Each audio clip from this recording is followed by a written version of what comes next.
Rebound taken by Iguodala. Iguodala to Curry, back to Iguodala, up for the layup. Oh, blocked by James. LeBron James with the rejection. Cleveland, this is for you. Come here to cleanse your soul. Yeah, 4-4 and go. That other getting old. We got Sam Ryan time. This is a sports octagon. Sports for forever and beyond. Spending with Sam Ryan time. From the puck to the glove to the pigskins high. Share all your thoughts, just let it ride. Down the baseline in the bleachers, or you wanna get denied. Yeah, share all of your thoughts, just let it ride. 4-4 and go. Come here to cleanse your soul. Yeah, it's 4-4 and go. Come here to cleanse your soul. The Browns Super Bowl contenders. Hey, listen, when we start talking about what wins Super Bowl, we talk about talent. The Browns, they have the talent. They have it.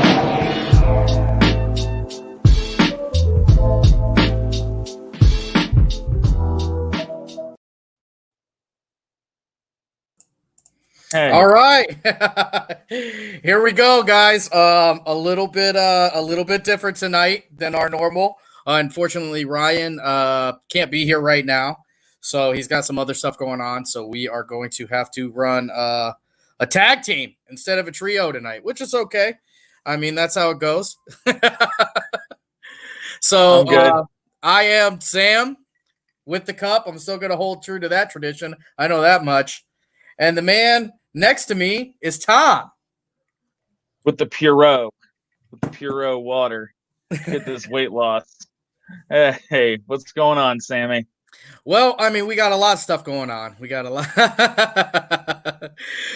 of stuff going on today, a lot of stuff to cover. A lot of things changing in the, 4 days we haven't been on. So, the first thing we always start the show with is the COVID-19 update.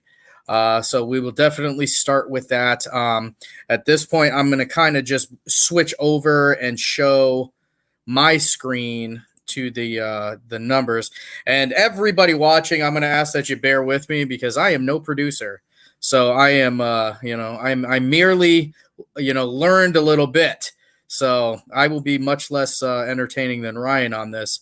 But I think we're going to get through it. I know with the help of you guys, we will. There seems to be the numbers right there. Yeah. Let me see if I don't like that. That's better. See, we'll get there. We'll get there. Enough. A blind squirrel finds a nut. This is just the numbers in Ohio. 737 and 11 deaths. Ashtabula County still holding true. 419, 43 deaths, so nothing new there. The numbers are, in fact, beginning to spike, and I know a lot of people hate that terminology, and that's fine because I don't care. The truth is the truth.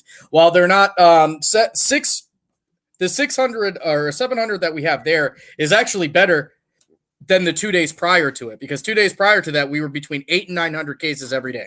And the problem is the hospitalizations were going up as well.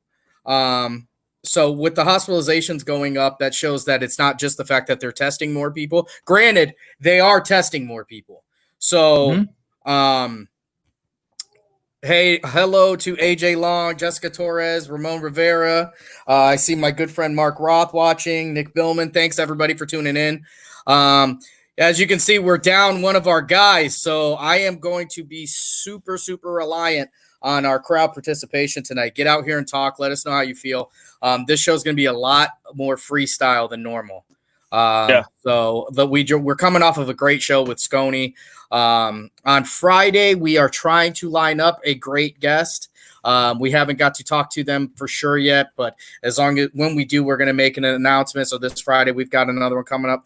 But getting back to the COVID numbers, one of the things that's happening, and this is a pat on our back here in Ohio, even though numbers are still well over 600 per day, which if you think about it, even 600 people per day is a lot. I think people don't realize 600 becomes 1,200, becomes 1,800. If you multiply that through the week, that's a lot of people. Tony,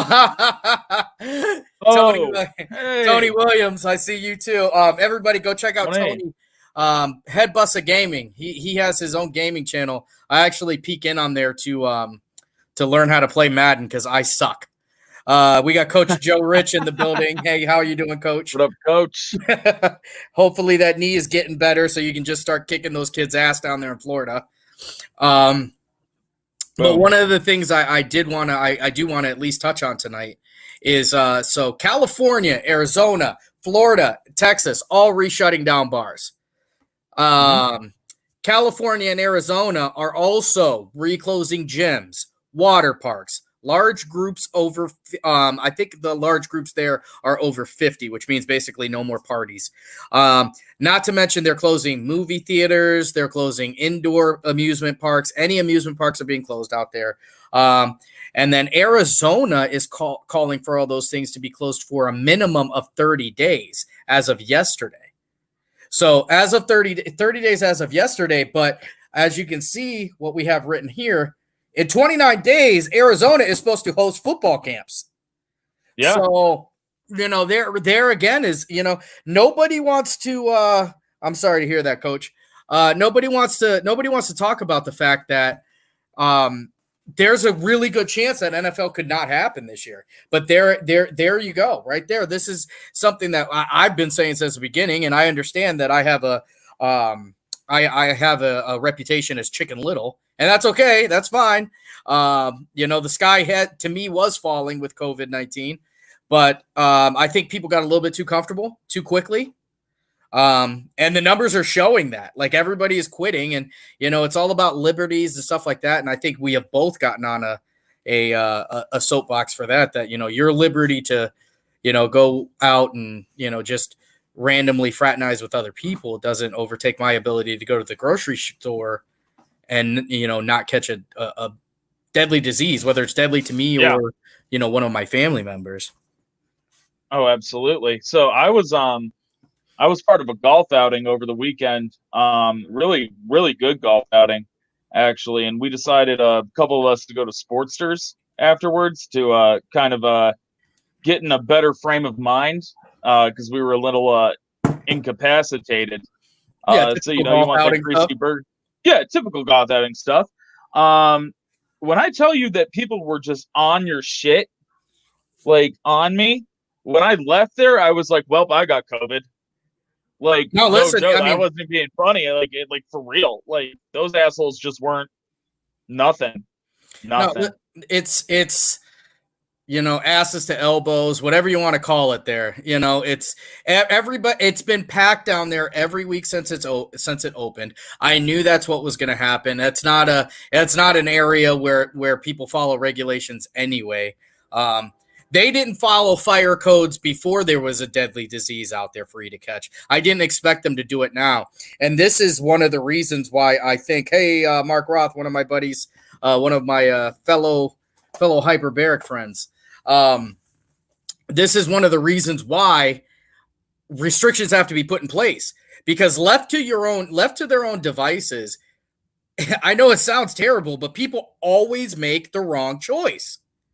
Every time. I mean, every single time. If you let them do it, enough people are going to make the wrong choice that the people who are making the right choice are, getting taken out without necessarily wanting to be. I don't want COVID. I don't give a damn if it kills me or not. I don't want it. I shouldn't have to get it either. You know what I mean? Exactly.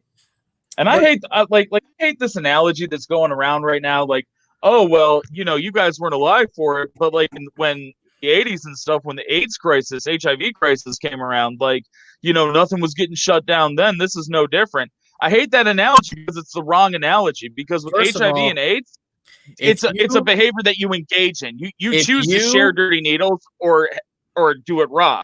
If you know what I mean? If you compare AIDS or HIV to COVID, my conversation with you stops right then and there. Because you don't have the mental facilities for me to even carry on a conversation with you. It's a completely different thing. One of those you can actively avoid very easily. Yeah. So we'll just leave it at that. Not to mention that they're two completely different viral families. Oh, sure. Everybody everybody has a Facebook PhD. Go Yeah. on Google and at least research what you're talking about. Man, AJ, I'll make out with you, dude.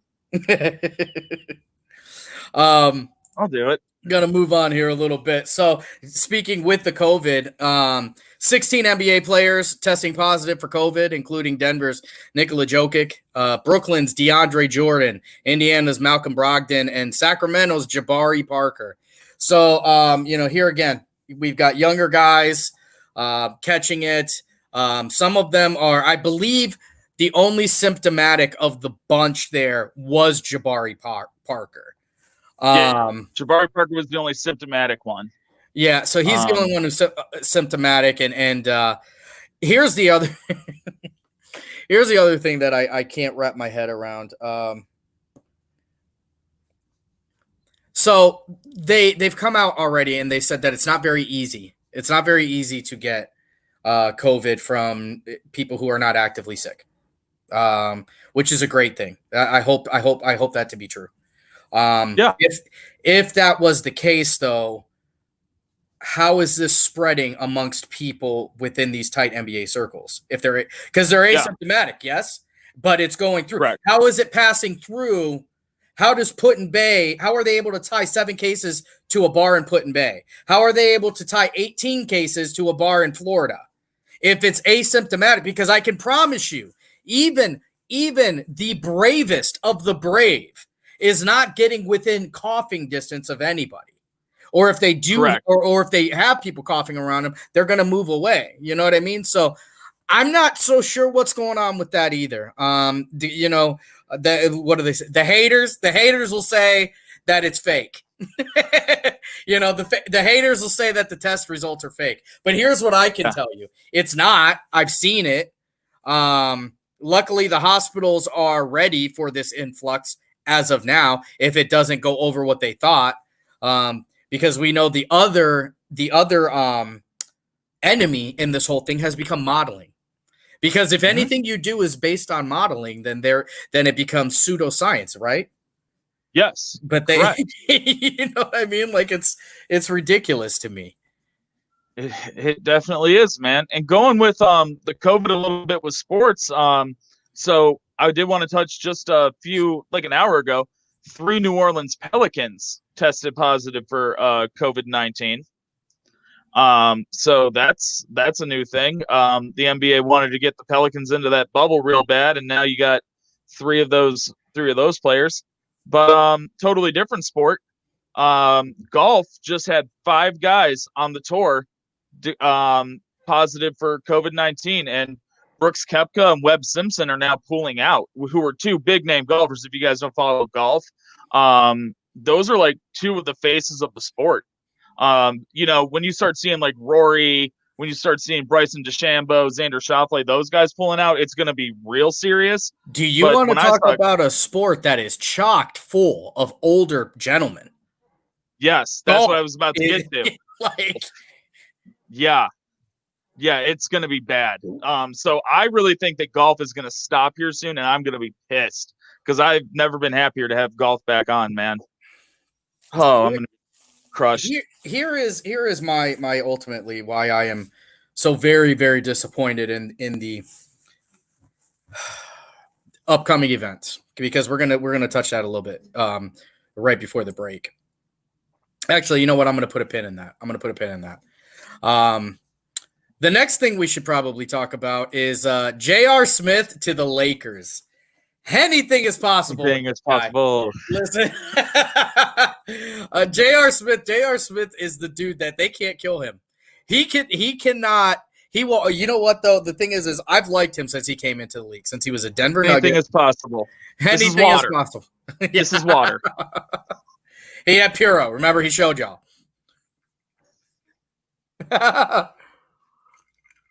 Anyway, I know I've liked him since he came into the league. I liked him when he was a young guy who was an athletic dunker, that could shoot on and off, on and off nights. But and you know what? You guys are right. That's strictly, this is LeBron James, the general manager. And I think it's hilarious because everybody thought that he could only do that in Cleveland because Cleveland wasn't a brand. There is no bigger brand in basketball than the LA Lakers. So if he can go there and pull the strings like that, I mean, nobody else could do that. Kobe couldn't do that. Kobe couldn't do that. No, he couldn't. The closest he ever got was Pau Gasol, and but I mean that wasn't like a headlining trade or anything like that. That wasn't GM. That was more just, hey, Shaq ain't here no more. I need someone. I need a little bit of help. And the Grizzlies were a dumpster fire anyway. So, but LeBron's bringing guys from good franchises to his team. Yeah, so J.R. Smith has always been. He's been a great bench 3 guy. My big problem with J.R. Smith is J.R. Smith plays the same whether he's playing good or not. Correct. If J.R. Smith goes out and hits that first 3, you can bet he's going to blaze up 12 of them hogs before the end of the night. If J.R. Smith goes out there and airballs his first 3, he might throw 24 of them things up there and see what's going on. See what's good with it. Wait, Delonte West is on the Lakers? When did that happen? Talk about a gangster move. Delonte on the Lakers. That'd be dope. Reclamation project right there. But no, you know what though? Just kind of making going off on a side note. So the NBA with their licensing rulings, J.R. Smith has a very large Supreme tattooed on his calf. Yeah. Yes, he does. So here's the thing, Elvis. He's got garbage 4 times more often. You're right. But when he is on, that man is on. And one of his most underrated portion of his game, I believe, is his perimeter defense. He's a better perimeter defender than people realize. He's good off the ball too with screens. He's very good at setting. Oh, he'll figure out a way to get open. He will figure out a way to get open. That's for sure. He follows, and he is going to in LA. He is going to play the role in LA that James Jones played here.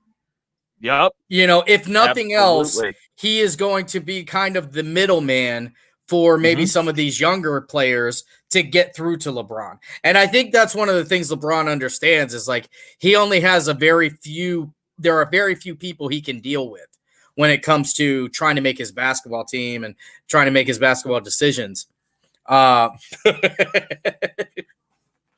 to make his basketball decisions. So he has to almost have like a translator. And James Jones was his translator once, and J.R. Smith has now attached himself to LeBron James and has become the new translator for LeBron James.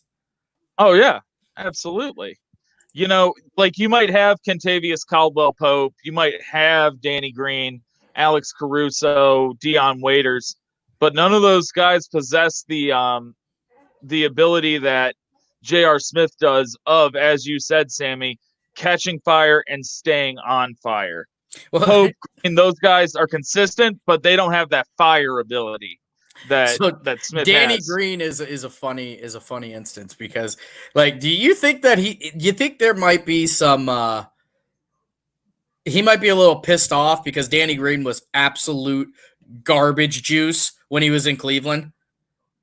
Yeah, Danny Green. He was awful. But you know what? He went I will give you this, Tom, the best organization in sports in San Antonio. And he learned from absolute masters of the craft down there in guys like Greg Popovich, Avery Johnson. No, Tim Duncan, Vinny Del Negro. Yep.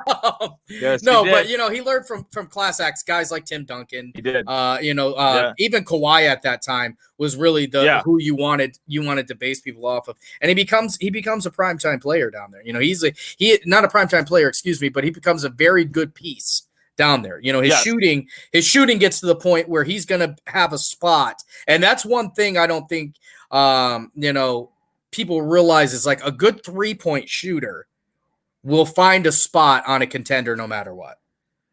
Oh, Kyle yeah. Korver is And 57 years old and still goes out there yes. and gets signed because he can Oh, yeah. he can shoot that thing, shooting's And probably Danny the Green most. goes to the Raptors with him. Remember, Danny Green went to the Raptors with Kawhi, and without Danny Green, that Raptors team ain't beating the Warriors. He became primetime in Toronto. That's in one my of the opinion. weirdest. I'm telling you, that's one of the weirdest years. And I had to watch that game in hindsight because I still had a sour taste in my mouth from the Kevin Durant going to Golden State. And I said then and there, when Kevin Durant signed in Golden State, I said I won't watch another basketball game until he's done because it's ridiculous to have that much on one team. They did their thing. And but going back and watching, because I love basketball too much to just not watch it.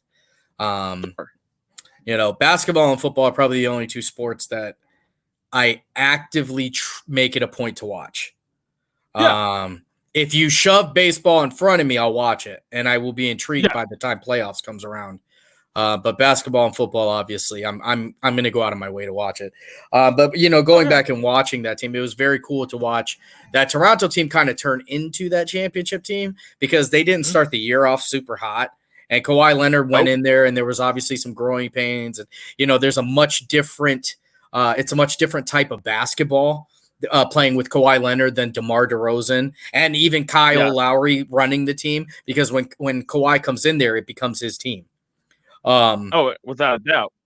So it was very cool to get to watch that, and even better to watch Golden State just destroy itself from within. Klay Thompson needs to get the hell out of there. He's another one. He reminds me of a violinist on the Titanic. Like he is going down with that ship. Steph Curry, I think, has shown that he is not a leader enough to bring a team to his championship. He is a great point guard. He is probably the best shooter to ever play the game. Correct. But that's not enough. He's too little to lead a team, and he's very, you know what I mean? You can let him score, but Klay Thompson is the guy who I think is most valuable on there. And then there's, the hot got him guy and Draymond Green. I don't give a damn about him. Would you say like the level of like leadership and ability, maybe not as a point guard, but just from like a basketball standpoint, would you compare kind of like Steph Curry to Allen Iverson? Great at what he does, the greatest at his position for this generation, but he's not enough. So, like, you see what I'm saying? Yeah. Did I frame that right? Yeah, and I get what you're talking there.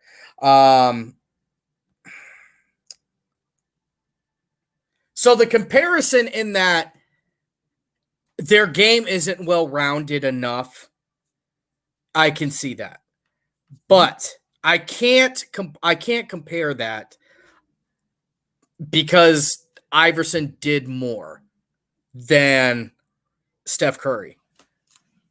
But it's not far-fetched though. I mean, I can see it. Anybody watching, I'd love to hear your thoughts on that too.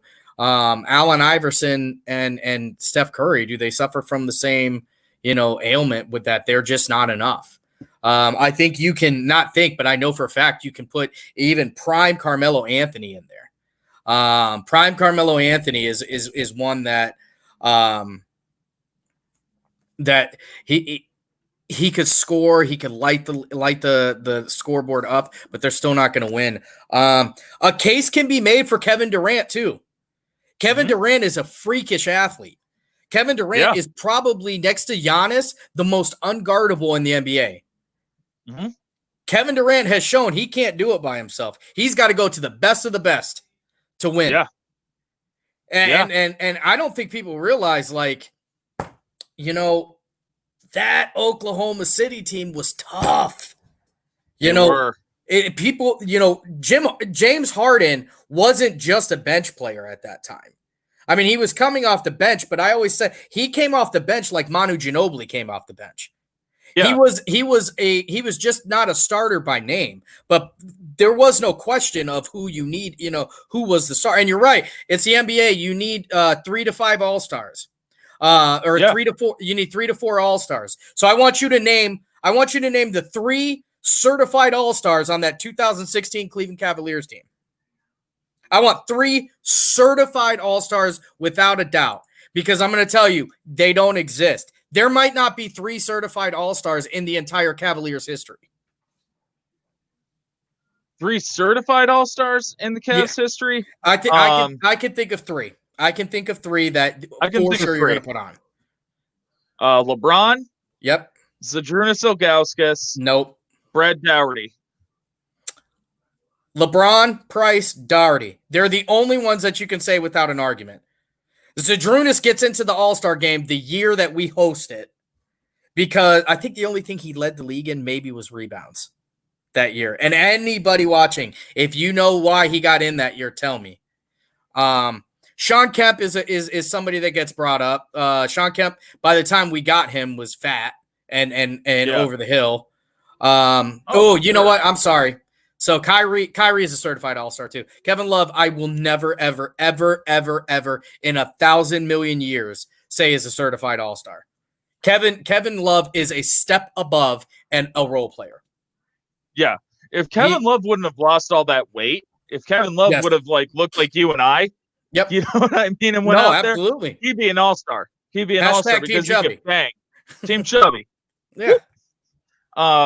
But I'll tell you, I mean, if Love weighed the 260, 270 when he came to Cleveland, it wouldn't even be a conversation. He would have been that guy.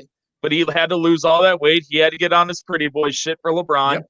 And, LeBron changed up who he was. And, that was LeBron playing GM and strength and conditioning coach. Listen, we got bamboozled in that Kevin Love trade. I would have rather kept Andrew Wiggins. Andrew Wiggins on that team. Because I'm telling you right now, the output that we got from Kevin Love, we could have put together in other players.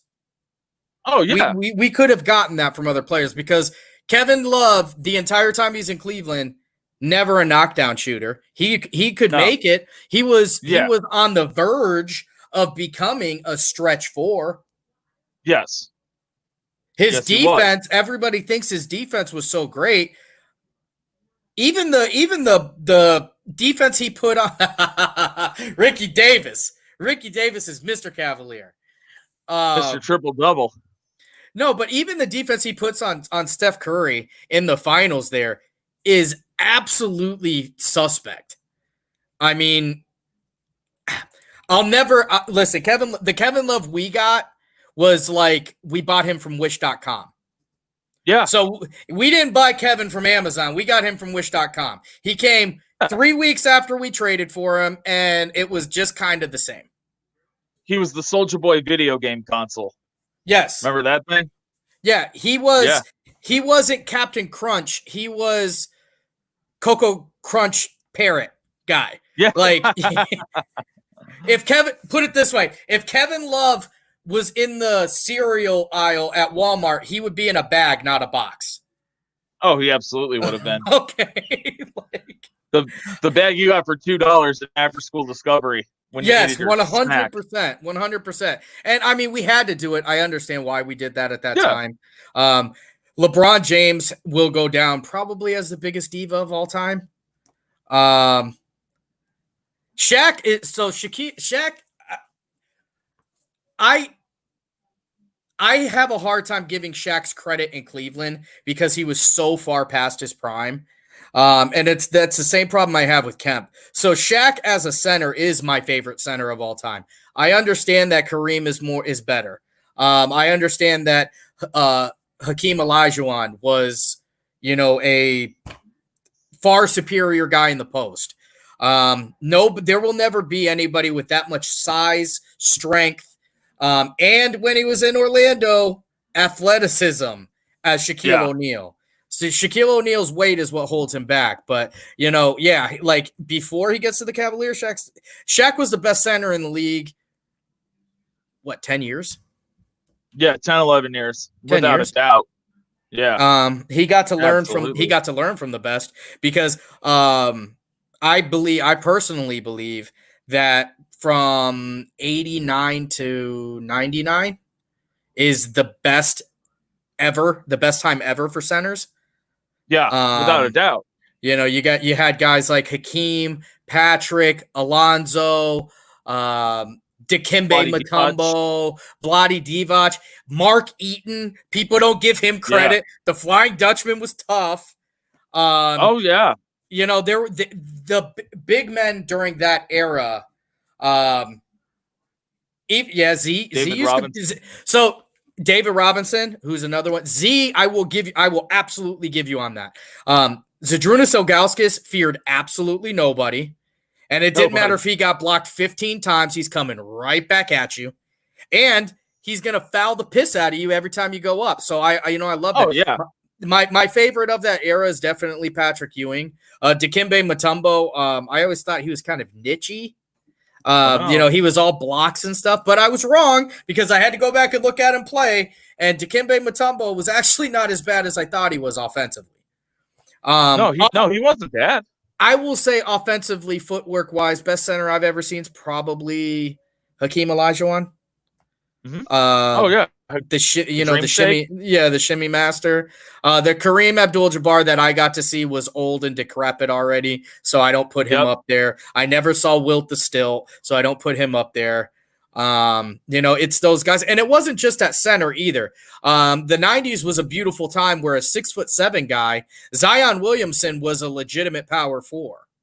Mm-hmm. You know what I mean? He was a power forward. Those guys, Zion Williamson reminds me of my favorite player of that era, Larry Johnson. I think that's where he's at. I think that's where he fits. Oh, for sure. I see a little Charles in him because he can get to the basket too. But Charles Barkley is kind of short. Yeah. Kind of. I don't think he's taller than 6'5". I'll be honest. Yeah, like I can Sean Bradley. Oh my God. You want to talk about tall guys who were just pansies. Sean Bradley, Friedrich Weiss, the guy that Vince Carter just teabagged in the Olympics on a dunk. Remember that? Yeah, Greg Ostertag.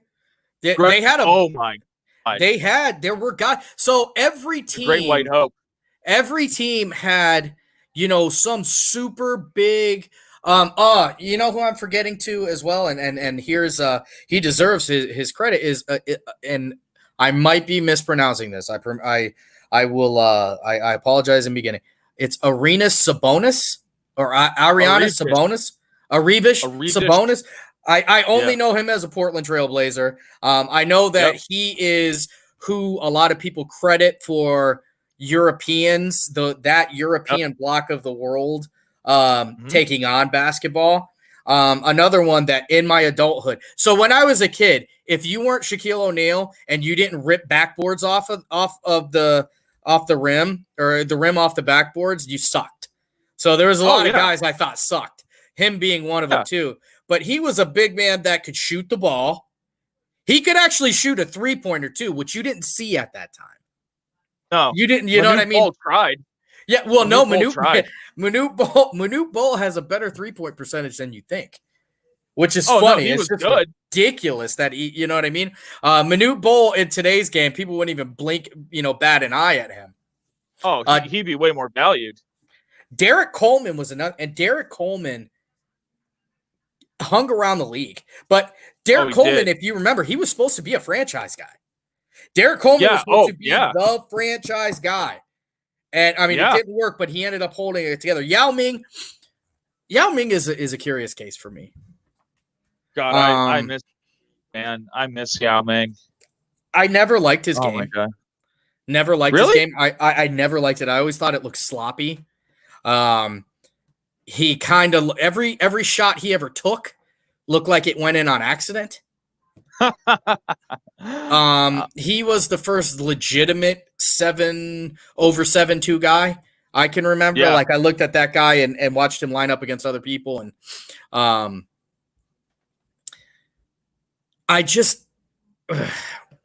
he did, and he could shoot. You know, he could shoot from the elbows, but he was always underweight. You know, he relied. He did have even being 7'5". Is that how tall he was? 7'5". 7'6". 7'6". Okay, so 7'6". So he gave Shaquille O'Neal. I'm sorry. Anthony Isaac, Bennett, now you Jesus know H. damn well. Now you know damn well. Anthony Bennett is just Sammy and I wearing a Cavs jersey. That's all it is. Anthony Bennett might not get picked off the fence at the shootout. No. No. Kyron Jones would walk up to him and smack him and ask him why he's there. Why the hell you here? Listen, but so Yao Ming, getting back to him really quickly, is the big thing with him was as soon as Shaquille O'Neal decided he was going to get physical with them, he didn't even stand a chance. Alonzo Mourning never gets respect, and he was absolutely solid. You are correct. Alonzo Mourning, I have always believed, is a 4. I've never bought into him as a center. I think that team really should have been running more. Muggsy had to be the point guard. I understand that. But so Muggsy, it should have been Muggsy at 1, and then you can go Kendall Gill and Del Curry, swapping in and out at the 2. Larry Johnson should have been your 3. Alonzo Mourning, and then pick up a center. Pick up Derek Coleman. Well, no, Derek Coleman was still had worth at that time. Well, what I'm saying is put that in with Alonzo Mourning at your 4. That's a lethal front court. I mean, hell, at that time you probably could have got Robert Parrish to come off because he was still kicking around. Honestly, he was still kicking around the league. Yeah, he was kicking the tires. Yao was 310 pounds, but he was 7'5" and skinny, and just got. Go back and look at Shaquille O'Neal when he backs down Yao Ming. It doesn't even look competitive. Like that's where Yao Ming was probably more skilled than Shaquille O'Neal at that point, at that portion of his career, though. Because see, the thing is, though, Shaq was kind of a fat slob. The one thing to your point, I was watching a thing about Yao Ming, and they were talking about his first game against Shaq and how Yao Ming was starstruck and like, oh my god, I get to play against Shaq. And Shaq said some racist thing to him, like, oh, Hang Chang Ching, or something like that. You know what I mean? Just like making fun of his ethnicity a little bit. And Yao Ming was like, okay. And he went out there, and Yao Ming in his first game against Shaq poured like 29 points, 14 boards, something like that, and blocked Shaq twice. I mean, he came out there, but then after that, never again. No. But I mean, it was just like that dude wanted to show he belonged. You know what I mean? And well, you really how great had is it to Shaq? Yeah, you really had to, and that seems to be kind of the ladies and gentlemen, John McCoy announcing his arrival. John McCoy. Speaking of John McCoy, we're going to go a little bit out of order because Ryan's not here to yell at us. Everybody, pay attention to that right there. That is John McCoy's Iron Foundation outing. I believe, and John, if I'm incorrect, please feel free to correct me. I believe there's still some spots out there. They're still looking for maybe a couple sponsors. So the Iron Foundation golf outing, I'm going to be there cooking. One of the things I've been a part of for a couple years with him. So it's definitely worth going to. It's at Maple Ridge, which is my favorite course in town. So, the numbers are on there, 440-969-1368. I'll be there winning. I'll be there winning. If you want to sign up, call John McCoy 216-246-1121. So, there's a lot of you hackers out there.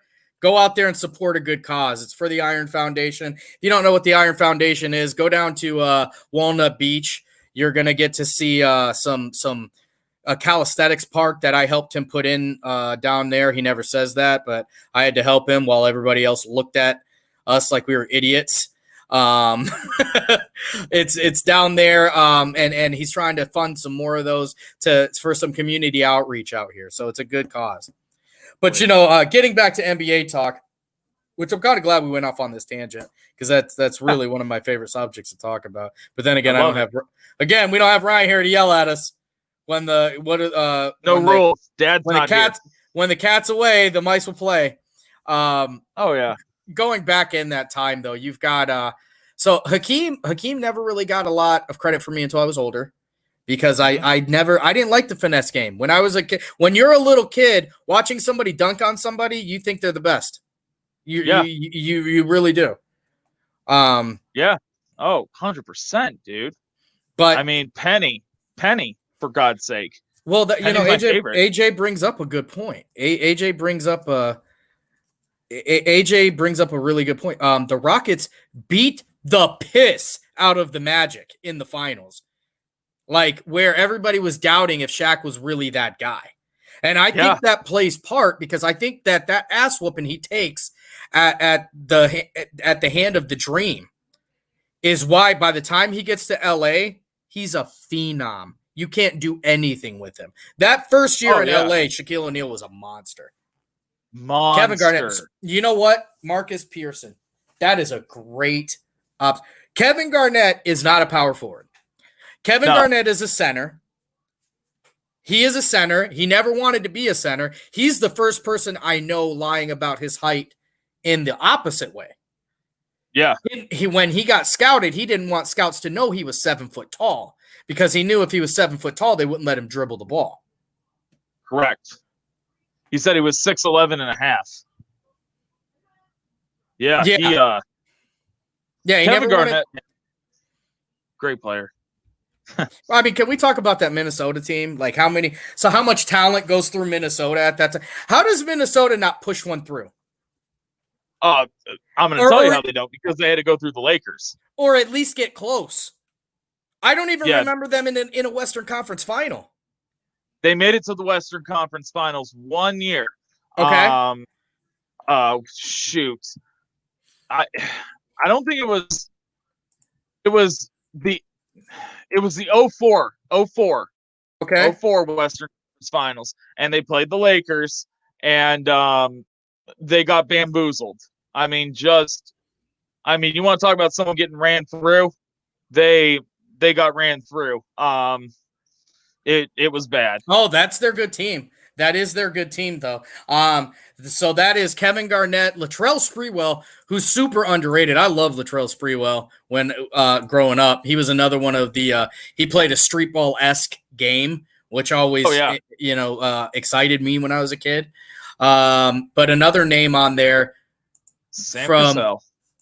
from Miami, baby. Wally Zerbiak. Wally Zerbiak. I remember that at that time when Wally Zerbiak and Peja Stojakovic could light you up and you didn't even know who the hell they were. Oh, those guys would go out and hit, 8 threes on you in the first half. Oh, God. I mean, Peja Stojakovic, unfortunately, gets lost to the sands of time, man. But for a time in the 2000s and early 2010s, that was the dude you wanted if you wanted your team to go over the hump. If you wanted that great shooter on your team to put you over that hump, it behooved you to take a look at Peja Stojakovic. McCoy, I threw it in there for you. It behooves you, baby. He loves when I say behoove. He loves it. But could you imagine if LeBron got Peja Stojakovic in 05, 06, 07? Could you imagine Mo Williams or Eric Snow, Peja, LeBron, Boozer, and listen. I love where you're going, and I was in the car with you until you said Eric Snow. Eric Snow is the worst point guard to ever play in the NBA in the history of the world. Sucks. Oh, God. Terrible. Absolutely. Well, here's the thing. They didn't have Mo yet. They didn't have Mo at that time in 04, 05. So you words hurt, Sammy. Words hurt. No, listen. I don't give a damn who we had. We could have got Andre Miller with the fresh out of jail afro that he used to rock. When he looked like Ja Rule in that one video where he's only got half of his hair braided. We could have got that Andre Miller, and I would have taken him. Eric Snow sucked. He was terrible. Awful, awful, awful. I hated him. I hated him as a Sixer. I hated him as a Cav. I hated him as a damn coach. He sucks. In the words Rule, of Jay, baby. in the words of Jay Corlew, go play soccer. Get the hell out of here. Oh my god. Oh my god. The Ja Rule reference is what. Anytime you bring a Ja Rule reference in here, I lose my shit, dude. Listen, every Oh my time he God. got on the court, when Andre Miller was rocking the natural hair, I always wanted to go in my Ja Rule voice and say, "Baby, say yeah." Would you die for me? Because you're a down ass chick. No, listen, he was garbage. Honest to God, he was garbage. And nobody, I used to argue this all the time with AJ. He's like, oh, he's not that bad. He's really that bad. I don't understand how that guy even made it on the team. First of all, Eric Snow benefited from Allen Iverson. John and LeBron McCoy, James. you are forgetting that he had the ultimate scoring machine in Mr. Triple-Double himself. Absolutely. Pretty Ricky, tricky Ricky Davis. Pretty Ricky. He was pretty Ricky. Oh And my God. Was it? And maybe I'm off on the timeline here. Isn't Bobby Sura on that team too? Yes, Because I he is. remember we had Bobby Phils, Bobby Sura. We had Wesley Person. Wesley Person was supposed to be a stud.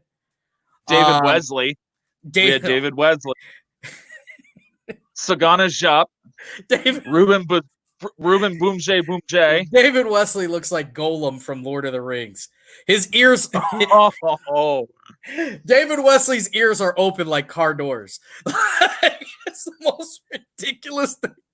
There's no way. First of all, here's how that goes. If I'm in the NBA, I'm only and I look like that. There's only two things. I'm either getting surgery on my ears so they don't stick out like this, or I'm growing a giant Ben Wallace-esque afro to cover them. Yeah. Oh, yeah. Or get some dreads to just fall over them. You know what I mean? Like, put a headband on with it. David Wesley looked like the comic relief in an In Loving Color sketch. Oh, no. Oh, no. I'm going to swallow my dip. You got to stop. No, Terrell Brandon, though. Yeah. Terrell Brandon was good. He was good. I think the problem is everybody has a bad taste in his mouth because we traded him for Mark Price. Or he trade direct with him, but he came in to take over for Mark Price. So a lot of people weren't really feeling him at that time because of that, because Mark Price was like a god here. Mark Price is still like a god here. Do you remember back in like 97 when Sports Illustrated said that he was the best point guard in the NBA? I don't, but it's okay. I mean, it's not that far fetched. I mean, what was Mark Price bad at? Trying to extort stuff from people when he got in trouble in 2008. I mean, on the court, Mark Price he could dribble. He could steal. He could shoot. He moved away from the ball well.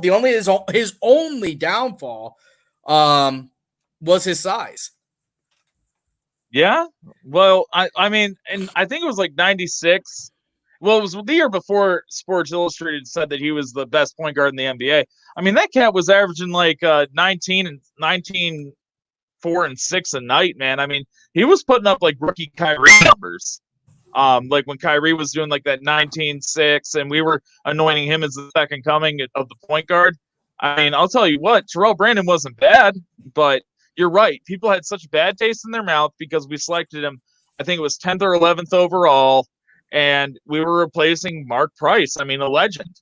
So, I mean, of course you're not going to like him. It'd kind of be like LeBron leaves and we draft, I don't even know. Like, So I don't even have a good comparison. So his best year, it's very easy. A very easy comparison was when Kyrie comes in after LeBron left. When Kyrie comes in after LeBron left, he doesn't get a fair shake because he's not LeBron. Kyrie was a fantastic player, but until he wins a championship, nobody was really feeling him. But Mark Price, just a real quick stat drop on him. He has his best year is in 1991, he averages about 17 points a game, 10.5 assists per game, and 2.6 steals. That's a hell of a lot of stats for a 6-foot point guard. That's a hell of a line. On that team. So, Yeah. And not to mention his percentages, his shooting percentages were fantastic as well. I mean, yeah. The fact of the matter is, the kid did work. I mean, you can't ask much more. Yeah. But do you remember right, when we got Sherman Douglas for him? When we got Sherman Douglas for Terrell Brandon? Yeah, Walkie? Sherman Douglas. I mean, listen, we had some guys. Gerald Henderson walk through the halls there. Derek Anderson. Derek Anderson. Is it Derek Anderson? Do I have that name right? Yeah, because this kid played at Grand River Academy right down the road from Prince lives. Yes. Derek Anderson. I'll be honest with you. I just roasted him for a little while, but Andre Miller was a hell of a point guard. Andre Miller. I'm going to disagree with John McCoy. Point guard can't be a dominant game changer. AI was the one to almost do it. Chris Paul, Magic Johnson. Chris Paul didn't. Chris Paul changed the New Orleans Pelicans, man. Yeah, but they never went over the top. They never went over the top. Honestly, the only one I can point to, like, really, was Isaiah Thomas. Isaiah Thomas is definitely the best player on that Detroit team. Oh, I mean, yeah, Isaiah Thomas on that bad boy Pistons squad. Yeah, he changed around that franchise. Yeah. But Magic Johnson, man, he was dominant and changed. Magic Johnson lined up at center. Magic Johnson, not a damn point guard. Stop it. Stop it right now. He's not a point guard. Magic Johnson Magic Johnson dribbles like he has church shoes on. Stop it. He can pass. Oh, God in heaven. All right. We'll agree to disagree on this one. We'll put a pin in it. Steph Curry, stop it. Steph Curry can't get a team over the hump by himself. Yeah, Curry couldn't do it by himself, so he doesn't get any credit because he couldn't do it by himself. All right, guys. So it's been a heck of a first half of the show. We are going to take a break at this point. But before we do that, I want to give a shout out to our business of the day. So our business of the day today is a local business. Let me make sure I'm doing this right again. Bear with me. Our business of the day today is the Sloppy Toppy food truck. So Sloppy Toppy is a new food truck right now that is run by Zach Taylor, Darius Williams, and Reggie Bryant. They sell loaded French fries along with many other tasty items.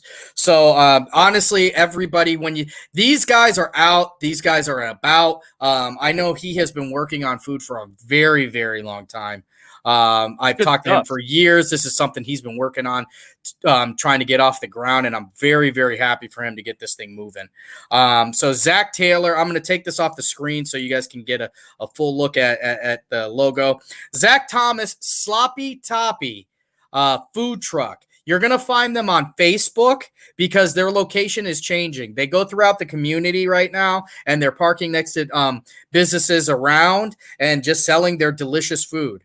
So if you're out and about and if you want a taste of some good food, French fries, hot dogs, all that sort of stuff, Sloppy Toppy, Zach Taylor, Darius Williams, Reggie Bryant, doing a great job. I just saw them outside of Walmart. The food smelled amazing. I almost went over there and ate, but I knew my wife had cooked, and that wouldn't have gone well for me. But everybody who's stuck around this long, I appreciate you so much. We're going to take a quick break at this point. When we get back, we're going to talk about some Cleveland Browns football, a little bit about Kareem Hunt, and and some Jamal Adams even. Going to go into a little bit of Browns talk when we get back. So you guys just bear with us. We'll be back. I'll see you guys in about 5 minutes.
All right.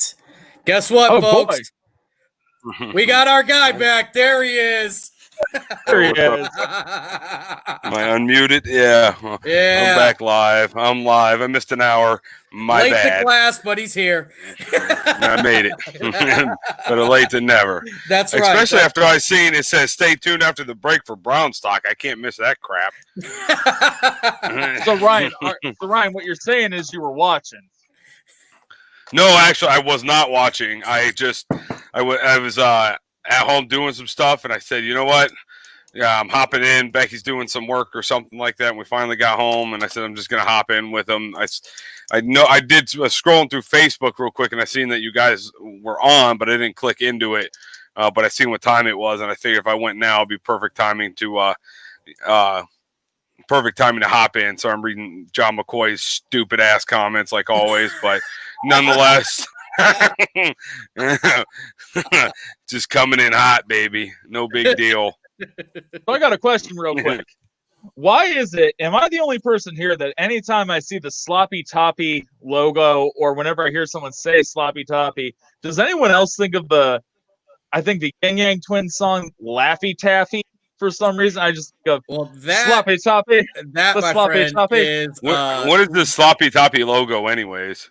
hold on, I'll put it back up. We just you must have missed it. Dreads. Yeah, so it's Sloppy Toppy. Yeah, it's a ginger. It's me. Nice. No, but you know what? Honestly, it's good food, so everybody go check it out. But let's get into the first Browns topic because I've been wanting to talk about this for quite a while, but we've just had a lot of other stuff going on. Kareem Hunt interview. So he does an interview now. It's a week and a half ago, where they're kind of talking about, do you want to be a Brown? How does it feel to watch another team win the Super Bowl? Where was your head at? Stuff like that. With his answers, he seems like he's in here. I don't know that he had a choice necessarily. The thing is his stock wasn't high to begin with because of the incident, and then to get stopped and I still don't know how he managed to not get put into the drug policy, which thank God is leaving. It really looked like the wheels were kind of falling off for him, and don't forget his guardian angel John Dorsey not here anymore. So correct. John Dorsey is truly the guy that stood up for him to bring him in here. You know what I mean? That's one of those, like, your coach takes off to a different school. He's like, well, I got a guy. Well, I mean, let's be honest. The man is lucky to still be in the league. Yeah. Like, genuinely. If it wasn't for Dorsey, Dorsey stole him. Let's just be realistic. But Dorsey also took a chance. Anybody else, they signed him to like a 1-year $1 million deal, right? $1 million. You year. absolutely stole the player. But don't get me wrong. He's sitting behind Nick Chubb with all due respect to Kareem Hunt, but but he's probably in the best position that he can be, other than within the Kansas City organization, and it's simply just because of who he has around him, talent wise. Now, obviously, he could probably be better, in Kansas City with Patty Mahomes, but the next best stop, he got booted from there. They cut him immediately. They didn't want to, realistically, he messed up. He did wrong. He served some time, the NFL law, and now it moved on. And I'm happy to have him. And like he said in the interview, he's excited and hopes that, he has a long-term future with the Browns. And if you look at what Stefanski ran in Minnesota, he's running back heavy. And there's not a better place for him. I'm not saying to take him number 1 overall as a fantasy running back here, but I am saying he's worth a shot at the flex though. Right. Flex, or you catch him in a 4th round draft or 4th round pick or something like that, still sitting there 5th round. Yeah. It's worth having him on the bench. That just but it is. Having him there, I'm happy to have him. If it wasn't for Kareem Hunt, who was the backup to Hunt? What was his name? Dontrell Hillard. Yeah, and I'm not saying he's terrible, but he's not Kareem Hunt. No. Kareem Hunt has hands like butter. He can catch anything out of the backfield. Well, that's a bad way to put that, but Yeah, I meant super soft hands, like he could catch it really nicely. He's got. Listen, Kareem Hunt has hands like COVID. You can catch that shit anywhere. Right. Oh We yeah, can go that route. yeah, go that route. baby. No, but listen. I So like that. I think my biggest thing with him is I'm glad that he's got his head's back in the game. He seems to have gone over that hump. I think it would be hard to. I mean, so let's put it here. So we've started this show together. You know, that would be the equivalent of us getting picked up by ESPN and getting thrown on a morning talk show, and then Tom gets picked up for a DUI butt naked on Route 11 and he gets kicked off the show. So we're over there accepting our date. Talk about that. We're Like there was an NDA you guys signed. You weren't allowed to talk about we're over that. there accepting our daytime Emmys, and Tom's like, damn it. What did I do? Right. You know what I mean? So like I can understand where he's upset. I'm glad he's over that. I'll tell you what, guys, if our line, the more I look at it, if our line steps in the direction it should, watch out. Watch out this year. I mean, it's going to be. I mean, we had the potential last year, so I'm not trying to get ride that gravy and I'm trying not to go that right. we I'm did right there last with year. you. But the offensive line, amongst anything, is probably they have the chance to be the most improved offensive line in the NFL by far. I mean, we're talking about a 180 difference compared to who we had last year. Is what you put on your grill Sconey Don in here. master, scone. Yeah, but I mean, yeah, boy. having Kareem on, I mean, yeah, glue. Thanks, David. Yeah, dude, just surprise of your life that I messed up the way a word should have been. Whatever, I don't care. Everyone understood. But I mean, he signed a restricted free agent contract or whatever it's called for $3.2 million or whatever. So so he tripled his income over the course of a year. I mean, I'll take that pay raise any day. If what I mean? You went from $1 million to $3.2 million because, so you can go ahead and give Dorsey a nice big thank you all day long. Yeah. But it's I don't know, 7-9, 6-10. We all had them. Just so you guys know, we had the Browns going 10-6 this year. All three of us, different losses, different wins across the board, but we got them going 10-6. I didn't. And Stefanski, yeah, you did. I got everybody. Hold on. Yeah, check that out there again. There it is. Got it. Let's see. It goes Sam, Tom, Ryan. So Sam, you're over here. 10-6. Tom, 10-6. Ryan, 10-6. Yeah. So with a couple different, obstacles, but McCoy, sorry, missed you live. Sconey. Okay. John's got him going 11-5. That's a stretch. I think 10-6 was a stretch on our part. There was a little bit of bias just because we're all Browns fans. But yeah, I just kind of went off the rails there. Surprise, surprise. No, so Sconey's got us getting another tie, which is super, super Browns-esque right there. I could see that happening. Yeah. Right. Yeah. I'll tell you what. Here's what a lot of our season is going to depend on.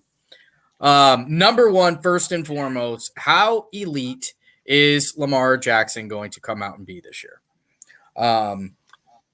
If Lamar Jackson second year, third year. So sophomore slump's over with. Yep. I mean, it's really all about how the defenses are going to adjust to him. But yeah, sorry to interrupt you. Go ahead. So it's really dependent upon him how great he is, because if he's over the top, then they're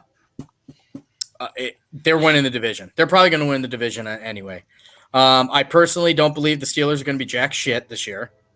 I think everybody is overrating the presence of Big Ben. But that's just my personal slight toward the guy. Big Ben's a hell of a quarterback. The Steelers are the organization that every Browns fan wants to be. That's the fact. That's the fact of the matter. But I think we are better than them talent-wise.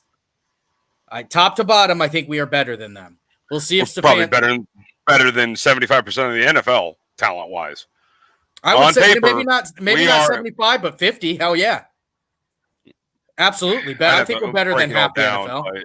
Yeah. But Our yeah, for defense sure. gives us the biggest hit. If we had two quality starting linebackers, I'd put us in the top 8 of teams. If we had two We might, quality though. starting linebackers. We might. I We mean, haven't we seen might. Taki, and we just got the guy out of LSU. We don't know. Yeah, it's up. You know, that's we've up for seen grabs. Taki. We've seen Taki. He's got a cool name. Very minimum.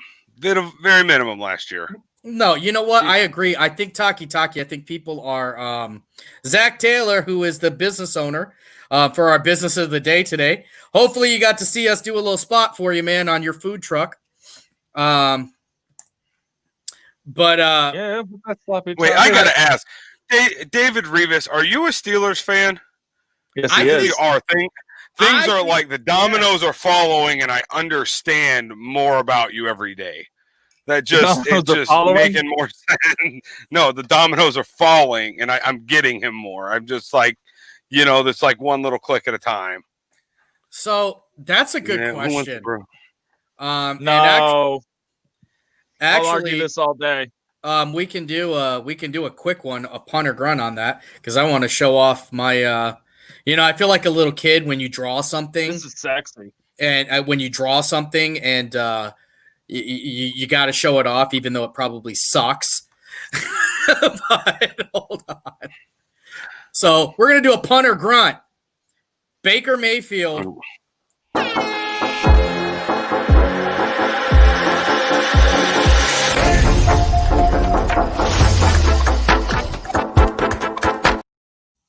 I like it, Sam. Sorry. I really thoroughly enjoy coming in totally blindsided by everything. This is much more entertaining to me. I have no idea what we're getting ready to talk about. Nothing. So But go let's ahead. let's do a quick little punter grunt for the panel now. So punter grunt. Baker Mayfield throws more interceptions than Joe Burrow this year. Oh, that's a grunt. I'm sorry, a punt all day.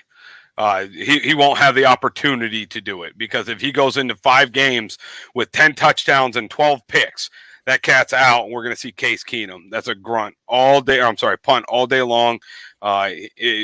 They've already. I mean, there was a news article from the News Herald that just came out. I think it was the News Herald, whoever it was, but they were talking about how short Baker's leash is. I mean, he's got a choker collar on and about a half a foot. Yep. I didn't even see that. See, I really like this. It's totally out of blue. But, I mean, that just came out, and, I mean, it's a total punt, and it's simply because Baker's got 5 games to show up or show out. That's it. He's done. Case Keenum will have no problem coming in. So listen, I hate agreeing with you, but damn it, I really do. I'm punting on this. And the reason why I'm punting is not because I think Joe Burrow is not a better quarterback than Baker Mayfield. Because I'll be honest with you, I don't know that he is. Joe Burrow very well could be better than Baker Mayfield. But this Browns team is not going to sit and let the problem child from Oklahoma bring this team down. If he goes out there, like you said, and he's got 6 touchdowns and 9 picks, and especially if we're losing games, if we're losing ball games, he's out. Case Keenum is in, because you know what Case Keenum is? A proven winner. Case Keenum brought a team that was not as good as the current makeup of the Cleveland Browns to the playoffs and won with them. So you know what, Baker Mayfield? Already, if you start your shit, you can leave, Napoleon. I'm gonna throw a big pun on it. So here's the thing: everyone's super high on Burrow for what he did in college, but I would hope you do that in college when you have the best offensive line. You have 5 receivers that are legitimate first-round NFL prospects. I mean, a high-powered, highlighted your strengths. You're going to the Cincinnati Bengals, who have a weak line. They have the ghost of A.J. Green. They have Tyler Boyd. I mean, here's the fact of the matter. Baker Mayfield's going into a brand new system, which highlights his strength out of a play action, and they're going to be doing more dink and duck crossing routes. They're not going to be doing as many downfield passes, and they're going to be running the ball more. There's no way he throws more interceptions than Burrow, who's going to try and air it out all day because that's what he's used to. The offense is completely different, and Joe Burrow doesn't have OBJ the God on his team. Okay, so that right there, man, Burrow's gonna throw 20 interceptions to Baker's 15. All right, I'm so gonna tell you that right now. second punter So- run. So I will say real quick though, because Coach Rich, he said you guys are hating on Baker. I'm not hating on him. It's just the fact of the matter is he had an atrocious year last year. There was no other way to put it. He had the worst QBR. He had the third most picks. I think it was right below Winston. It was bad. He has no choice but to show up or show out this year. If not, everyone is right. He's going to get cut, and that is the sad fact. Is what they're saying? I think what the audience is saying is they're going to cut him. He's going to be pissed. He's going to head over to like New England because the Cam Newton situation. I did kind of see that. I won't touch too much into it, but Cam Newton will be gone because that didn't work out. And here comes Baker Mayfield just slicing and dicing with Bill Belichick or something like that, and just doing his thing at another veteran minimum contract, just proving his worth. But we'll see. Here's the thing: if Kevin Stefanski is everything that he's supposed to be, our run game is going to be ridiculous. Our run game. Do you know who we could really be is a successful version of the Dallas Cowboys? Right. Because Baker Mayfield's ceiling to me is Dak Prescott. That's those two quarterbacks. It's not a bad ceiling though. Those two quarterbacks they run here. Yeah, but you know why Dak Prescott works is because they have an elite running back. So we have one of those. We have right. I was going to say we have one of those and an elite offensive line, and their line is ridiculous. Now the Cowboys guys, I know everybody hates them. I get it. I don't. I never have. You got to watch out for them because boy, is that wide receiving core nasty this year. They got so much better. I mean, the one thing you got to remember though, Mike McCarthy is now the head honcho out in Jerryland there. So that your twin brother. He could be. He's your twin brother. That. Yeah. I mean, give me 20 more years. I might have that double chin. I just want to watch Tom's head explode. That's all. Right. Oh. But I mean, you know what, Tom? Briefly. You know what, Tom? I'm gonna give this one for you because he put that out there.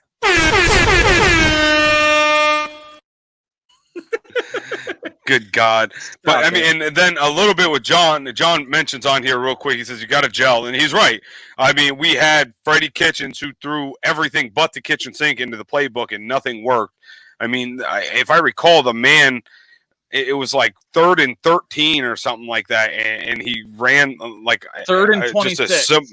Right. It was something. Right. It was something absolutely stupid. Terrible play call. As much as I like Kitchens, because honestly, if you want to talk about a twin brother, he's a second close. Just being totally frank with you guys, because that is. And I like Kitchens. Bro. I like the whole attitude he came in with, like we're going to be awesome, all this, but didn't work. But I think Stefanski at his age, I think he is the new era. I won't say Sean McVay. Sean McVay's kind of a coach in his own, but he's similar age. Sean McVay's my age. Can we wait until Sean McVay does something before we crown him? I mean, he brought it. He took the Rams. They went 0-16 2 years before. Yeah, he did a lot. What happened in that Super Bowl? Well, they could get crushed, but they still went. If Sean McVay was in Cleveland and he took us after an 0-16 year, 2 years later, and we went to the Super Bowl, we wouldn't be having this conversation. Sean McVay would be the head coach for the next 30 years, and then sign him to it. That's the same mentality that makes everybody believe Bernie Kosar was good. It's the same one, because all we need is one thing. Sean McVay has done nothing yet. He got to the Super Bowl, got his ass kicked, came out the next year, and they were mediocre. I don't know. So here's the question. Here's the question for you. Would you say Kyle Shanahan's a good coach?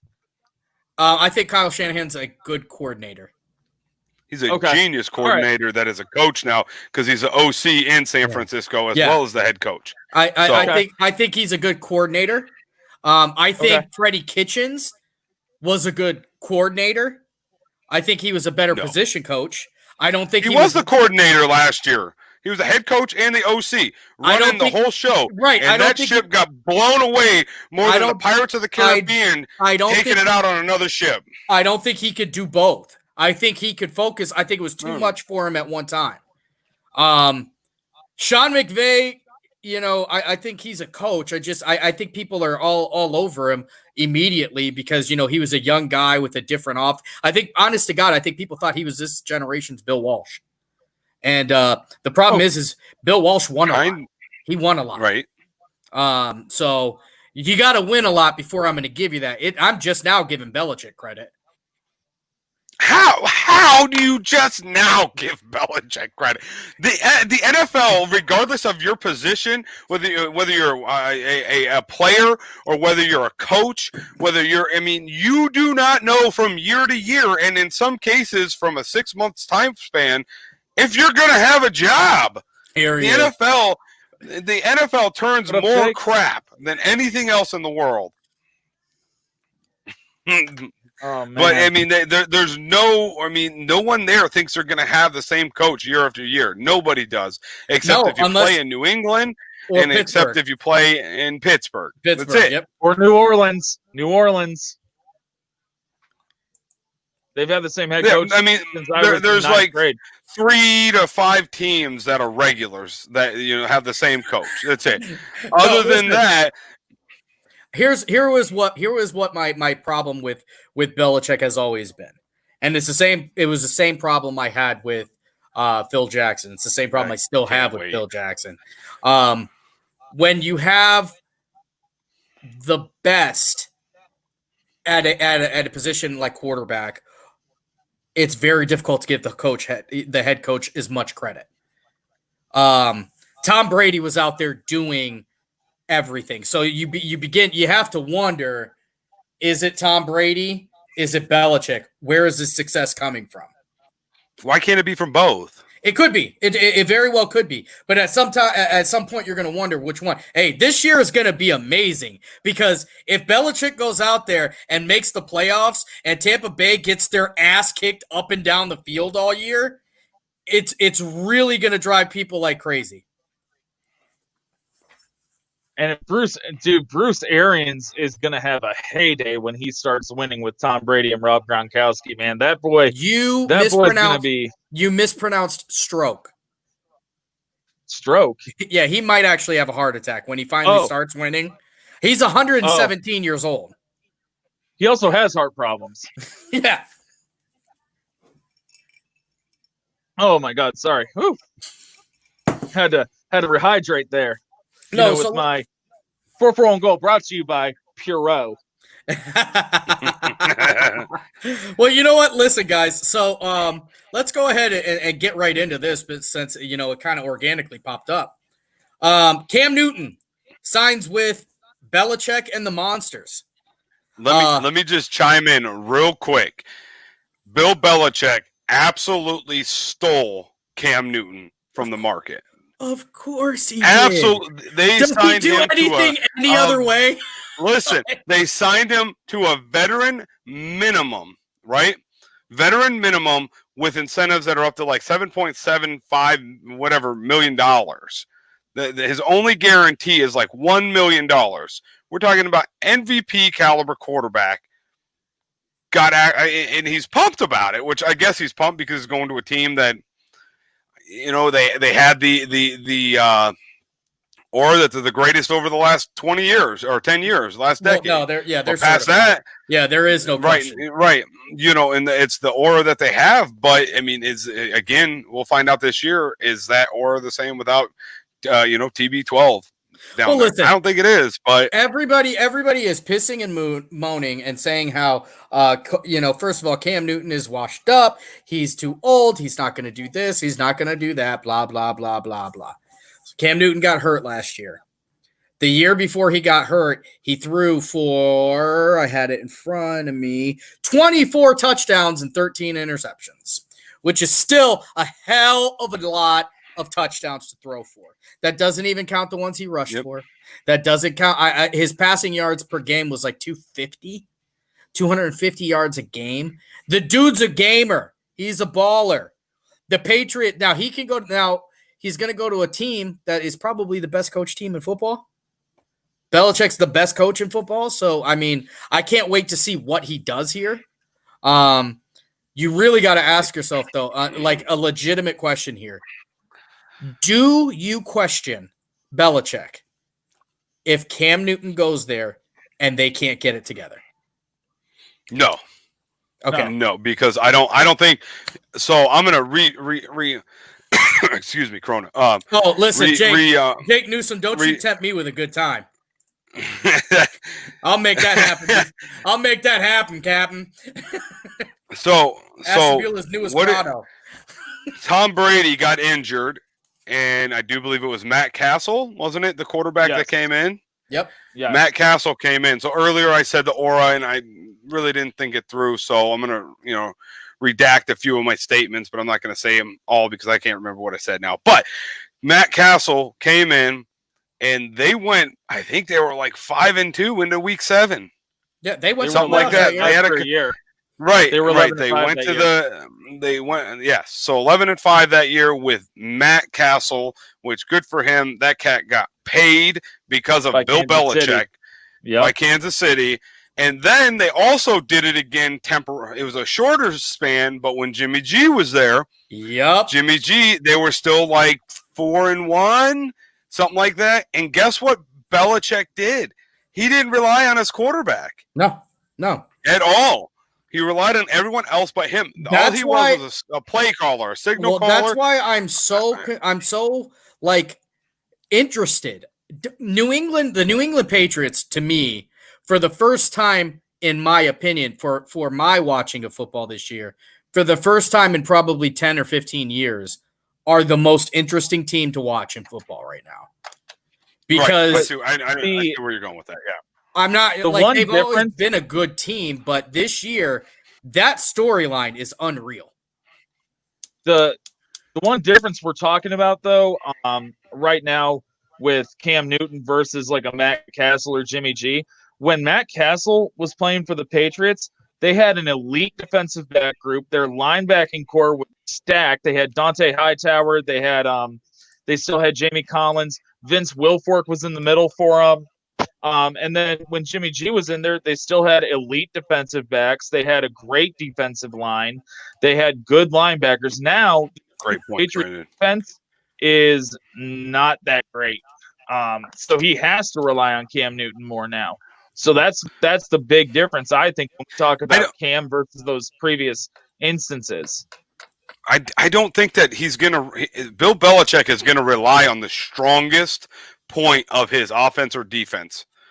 So if the offense is the strongest, right? Listen, it's going to be the defense. Belichick don't give a shit about politics, and he's not letting any of these undercover or whatever reasons, because the press don't like him. Shit, that doesn't matter. Belichick all he cares about is who's going to come here and help us win. Cam Newton can help more teams win in the NFL than most. Yeah. Everybody keeps talking about it's injuries this, injuries that, blah, blah, blah, blah, blah. I don't hear that bullshit in Philadelphia for Carson Wentz. Well, here's the difference. Well, that bell has been rung by all means. I mean, they've talked about it. They've talked about it. How many teams would talk about going out and get him? A lot. Not many. You're bringing up what Palm said a second ago, I'm assuming. But did you see what his comment was? Back from a Liz Frank injury, though. The Liz Frank injury, from what I understand, is a pretty tough injury to come back from. That's they put screws in your foot. Arthritis is going to develop very quickly, from what I understand. Carson Wentz blew out his whole shoulder, his whole throwing shoulder. Right. Yep. It is an interesting fact though that no other team that we know of was interested. Cleveland Browns were. Yeah, we talked about that. That was all speculation. No, it's on the news. Yeah, they came out with that today. They did. That came out today. That they were the only other team interested in him. That was actually a topic we were going to talk about, but we kind of passed it over. Cam Newton is still a gamer. I mean, if you call one conversation with them, So Cam Newton, he is going to run into the same problem that a lot of athletes run into when they are outspoken, flamboyant, where teams start to wonder, is the juice worth the squeeze? Are we going to have to deal with it? There's a reason, Teddy Bridgewater keeps getting looks. Josh McCown keeps getting looks. Chase Daniel just signed a 3-year, $27 million deal to back up Matt Stafford, for Christ's sake. Chase Daniel literally looks like my twin brother. Chase Daniel looks like Big Ed from 90 Day Fiance. Okay, he looks just like me. He's a fat dude with no neck and a beard. Like, I don't know how the hell that dude keeps getting jobs, but he damn sure does. He sure as hell does. What about just his age? I mean, the life expectancy Daniel's of like 35. Quarterback or anything. But then you also got to look at Cam Newton, the way he plays. That is not something that meshes with every single team. When Cam Newton comes in, I don't. That's why it was an interesting signing by the Patriots, because he doesn't play like a prototypical Bill Belichick quarterback would play. Jimmy G played as close to Tom Brady as any other person that I've watched. Same thing as Matt Castle. Yeah, I don't know. That's what's interesting. Wait. Jimmy G played as close to anyone as Tom Brady. A couple weeks ago, you said all Jimmy G knows how to do is hand the ball off. He was talking about the style. Yes, but I'm talking about the style of play of a quarterback. But even I'm not saying Jimmy G's on the same level of Tom Brady in any way, shape, or form. No. Okay. I'm saying the style of a play that Bill Belichick is looking for, Cam Newton's about the furthest thing from it.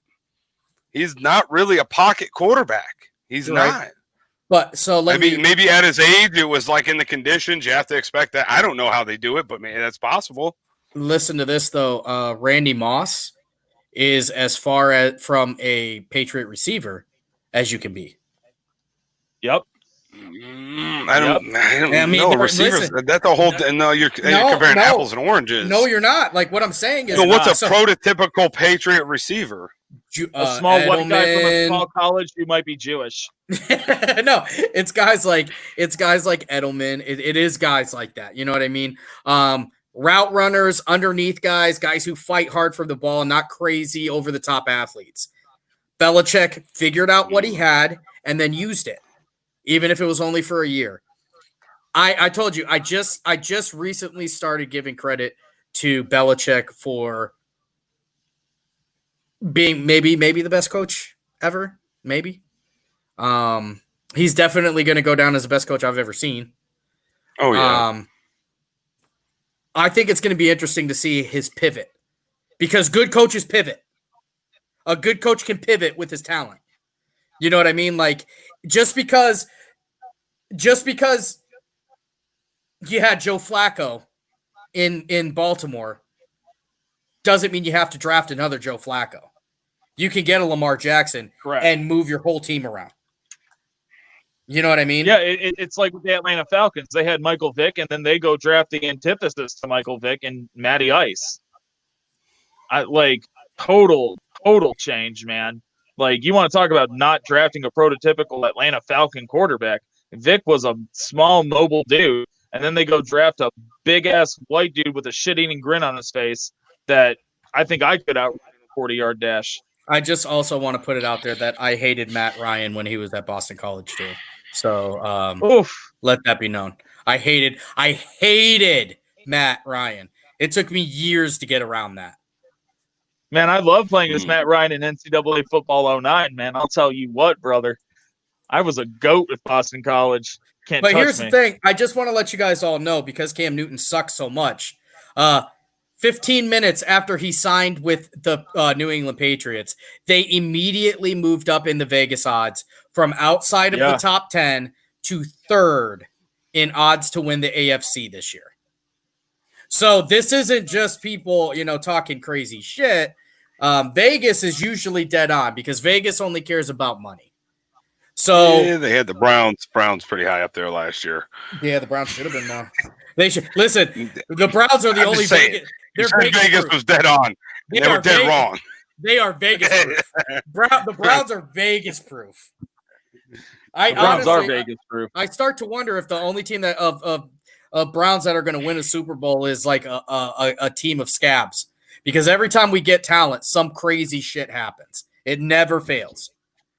Like, Never. I don't know if Nick, they'll find out Nick Chubb, has, a warrant in Israel or some crazy shit like that. You know what I mean? Baker Mayfield has 14 kids in Bolivia that he doesn't take care of. Boom, no more Browns. Like, it'll be some ridiculous nonsense like that. We get a guy who buys the team from the Steelers, the most respected of all the NFL, one of the most respected at least franchises. Immediately when he gets in here, they're like, "Oh, cool! So you don't pay anybody for their pilot rewards? Awesome, awesome." Yeah, that was a big old fiasco. Yeah, like, I mean, that's an understatement.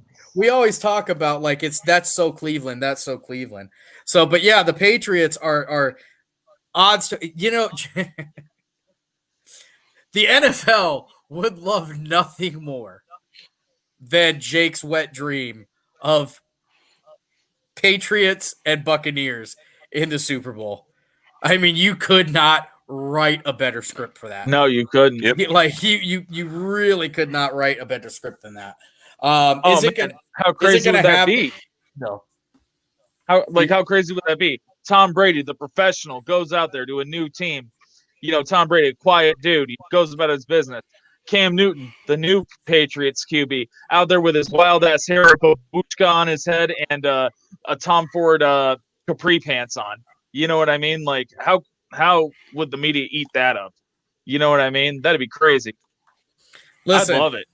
His drip is hard, man.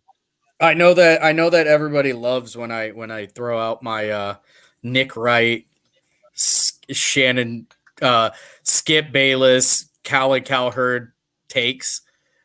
I'm gonna throw another one out here. The Cleveland Browns this year will have a better record than either the Patriots or the Buccaneers. Not both of them, but they will have a better record than one of those two teams, because I don't believe that both of them are going to work out. Ooh. I do not believe both of them. I believe one of those two teams is going to work out. I don't believe that team resides in Florida, though. So Well, they Do you might, think though, that- depending on what Corona does to the NFL. It could be a temporary thing, but So Bill Might be- Belichick had a chance.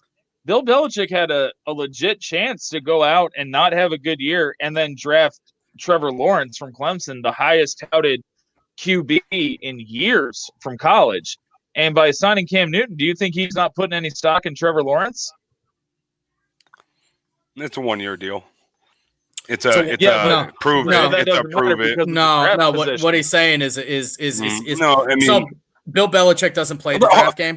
let me tell you that if Belichick wants to work his way up to number 1 in the draft, he'll do it.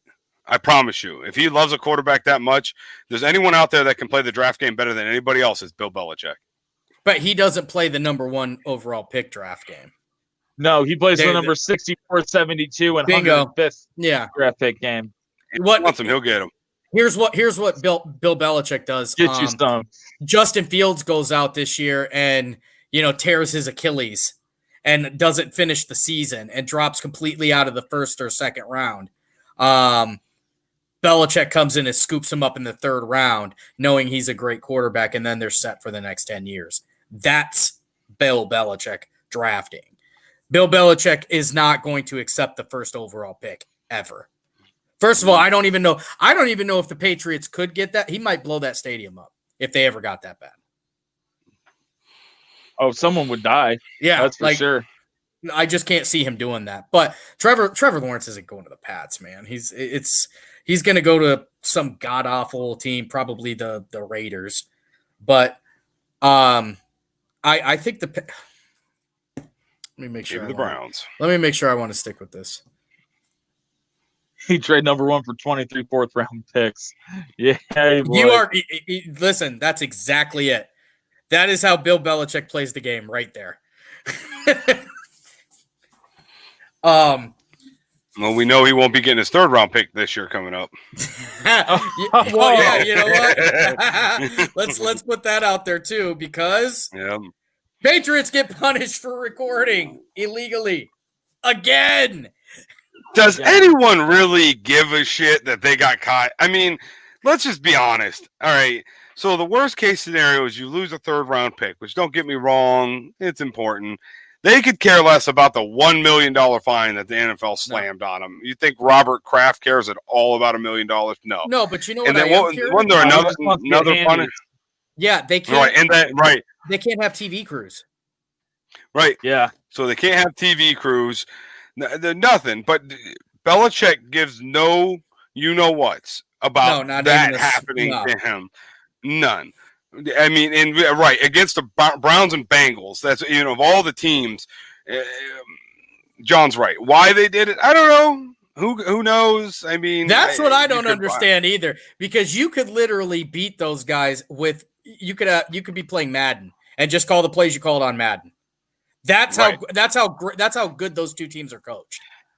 Now, I think, if I recall, my reading stated that it wasn't really recording the game. It was recording like how they were talking to each other to get like inside information in that atmosphere. Because obviously, I mean, if you wanted to, you could DVR their game while you're playing. Yeah, it was. You know what I mean? And review what it was recording was like their coaching stuff like that. Yeah. How much of an over competitor do you have to be to cheat against shitty teams?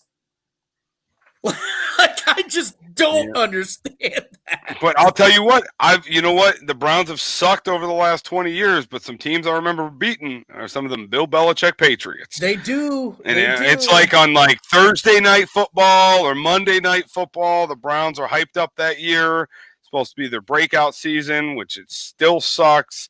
And then all of a sudden, week 8, they come through and they beat the Patriots by 3 in overtime. But yeah, I don't know, man. I just think that trying to cheat against the shittiest two teams. If you're gonna go steal data, man, go steal data from good teams. Go steal data from the Saints. Go steal data from even Tennessee. Tennessee would have made more sense. If you want to cheat for Tennessee, because it was this whole new team, whole new coach, whole new quarterback, whole new type of offense. People didn't know who the hell they really were. Well, maybe Belichick's thought was they were both so shitty that no one would ever pay attention to it. I don't know. You know what I mean? Like, I don't know when the game was last year, but I mean, they were terrible, and they probably thought, you know what? Yeah, it's okay. Yeah, I mean, it's like, I don't get it, man. It's Bill Belichick would cheat at electric table football. Like, I probably would. I mean, it is what it is. That's him. I guess that's part of his charm, per se. I will say this, and I'm going to stand by this. I think the Patriots are going to have a better record than the Bucs this year. I think he's going to do that just to stick it to Brady. I think they're probably. You know what though? If you want to, I think they're at least a 9-win team. Really cares that Brady's not there. I mean, I'm sure he'll miss him, but I don't know. Oh, Brady, Tom's a great quarterback, but he's not with us anymore, so we're worried about winning the game, and that's what we're doing. Good game, right? Good game. No, I think I do. I think they're going to have a better. I think they'll 100% have a better record than the Bucs. I think the Bucs this year are 8 wins on a great year. I think if they have a great year, they get 8 wins, which might put them in. That might put them in there. And I will say this: even if they only have 8 wins, if Tom Brady makes it to the playoffs, give it up, because he'll probably finish it. Brady's a different animal there. If Gronk when he goes against Vrabel. If Gronk can stay healthy also. But yeah, I think they are no less. I think they are no more than 9 wins in Tampa. I think they're more likely going to be 8. And whatever the win count is there, you can add one on to the Patriots.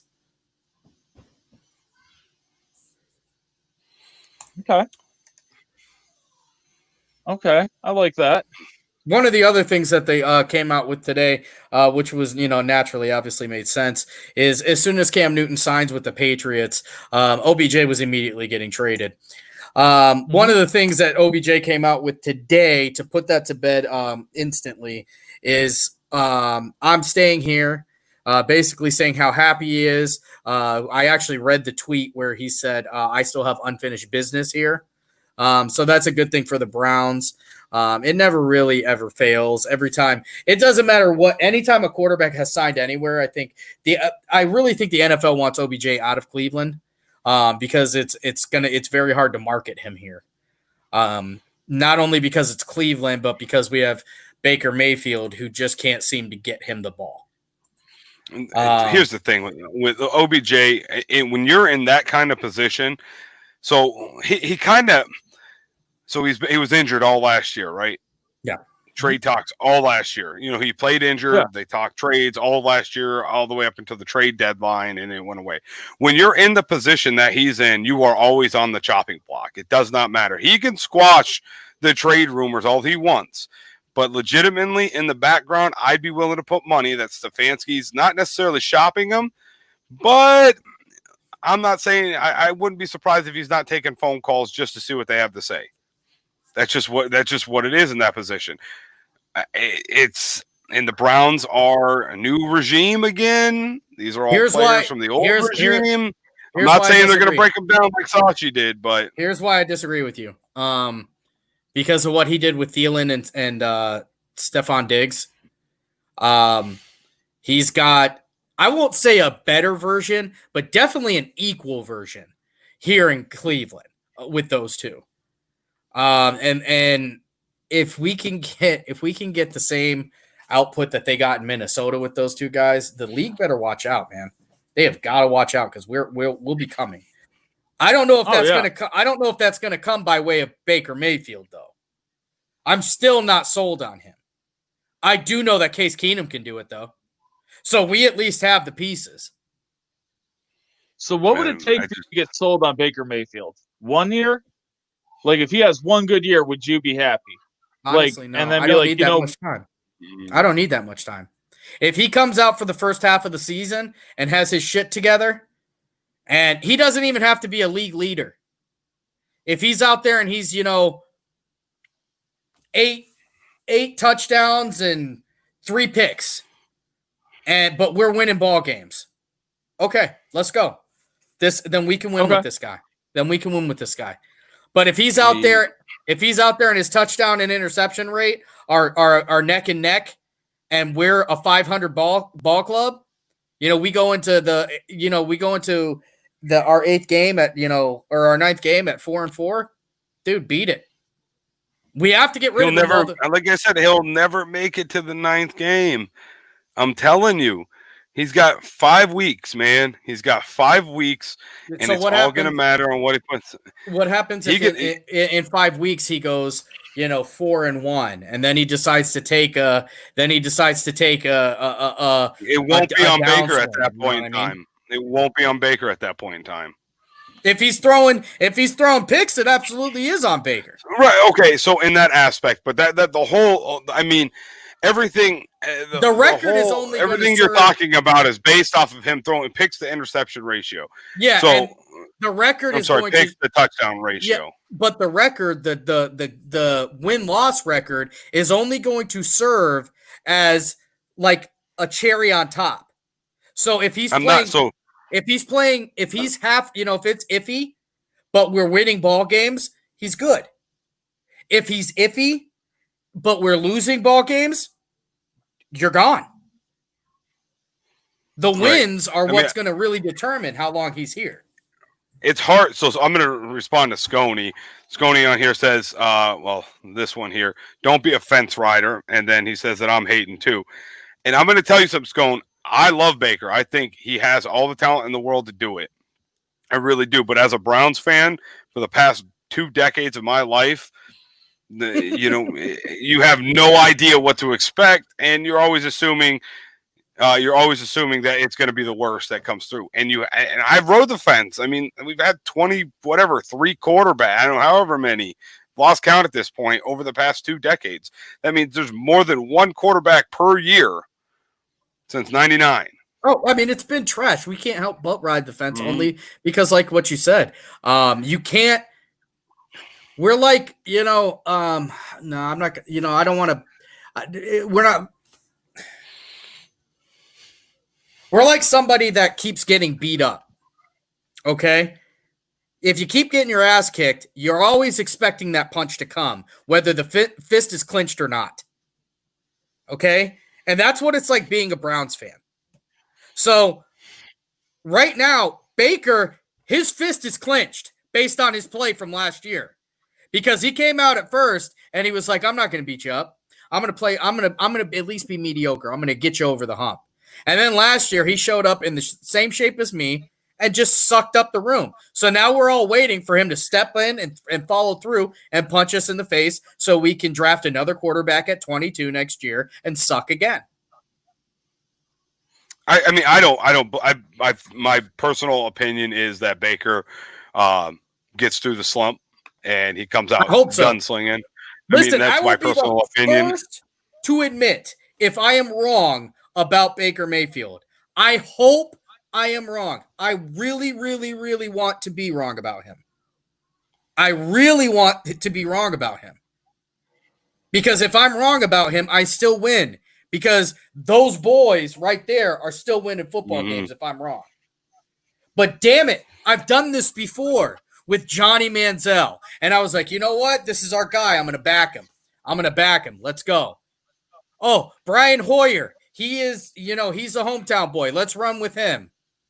Jason Campbell. Boy, he had some great games at Auburn. But Brian Hoyer actually produced. Brian Hoyer had us at the top of the division for a while. That's neither here nor there because you're right on that. You're dead ass on that. Brian Hoyer finishes out that season, we probably make the playoffs. Derek Anderson, if Derek Anderson would have started the first 2 games of the season and didn't come in against Cincinnati in like the 3rd game, we would have been a playoff team in 2007. That 2007 team will forever be my favorite Browns team. Braylon Edwards, Reuben Drones, Kellen Winslow. I'm an effing soldier. We get out of the playoffs with a 10. We don't make the playoffs with a 10-6 record, and here comes the lonely old Seattle Seahawks at 7-9, strutting their stuff in with the NFC North.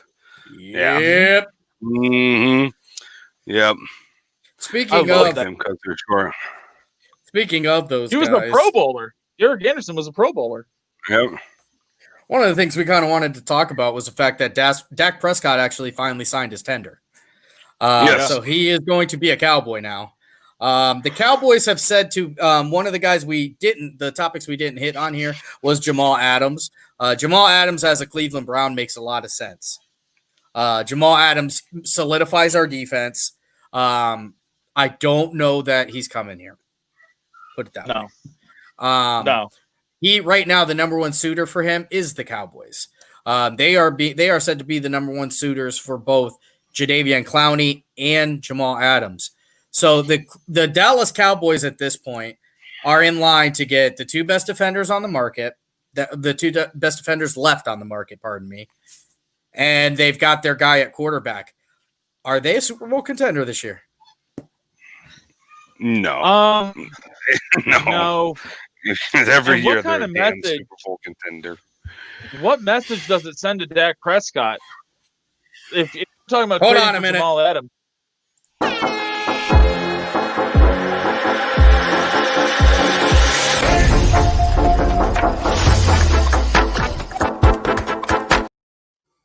Punt or grunt? The Cowboys are a Super Bowl contender. Punt.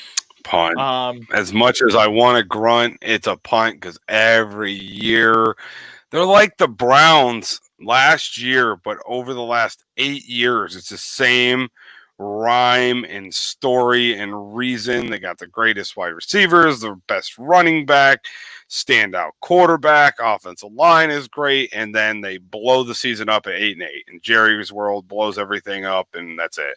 I want to say grunt because they really do on paper, but until it's proven to me that they can get into at least the NFC wild card, I don't know if they did last year or not, but I'm punting. I got to do a big pun on it because what kind of message does it send to your franchise quarterback that you want to keep around for a while that you're going to trade for Jamal Adams, who is going to set the market for a price tag for a safety, and then give Clowney $18 million or $20 million a year, and you're not willing to pay a dude that's rode or died with your organization for the past 3 years? I mean, if I were Dak, I'd be pissed. They're paying him. It's just not the long-term commitment payment. Exactly. Is what you're talking about. But you'd have to give a long-term commitment to Jamal Adams because Jamal Adams ain't coming here on a rental, and you're going to need to give up some heavy draft capital to pry that cat away from the Jets. He's going to command upwards of $23 million a year, and they're going to need to have a deal in place for him when he comes here because as much as Jamal Adams loves Dallas, Jamal Adams, just like everyone else in the NFL, loves money. I love money. I love working for the dealership I work at, but if I ain't making money, see ya, brother. You know what I mean? Like, I'm grunting on this. The Cowboys are a Super Bowl contender. The Cowboys are going to be in the NFC Championship game this year, at least. They've got the best wide receiving core in the conference, maybe in the NFL. CeeDee Lamb, Wayne Gallup, and Amari Cooper. All three of those guys play very well into Dak Prescott's game. They've got Ezekiel Elliott, who's an absolute phenom. If they sign either Adams or Jadeveon Clowney, they don't need both. They only need one. They're right there. They're there. People don't believe they need Adams more than Clowney. Oh, well, Adams is going to make a bigger difference than Clowney.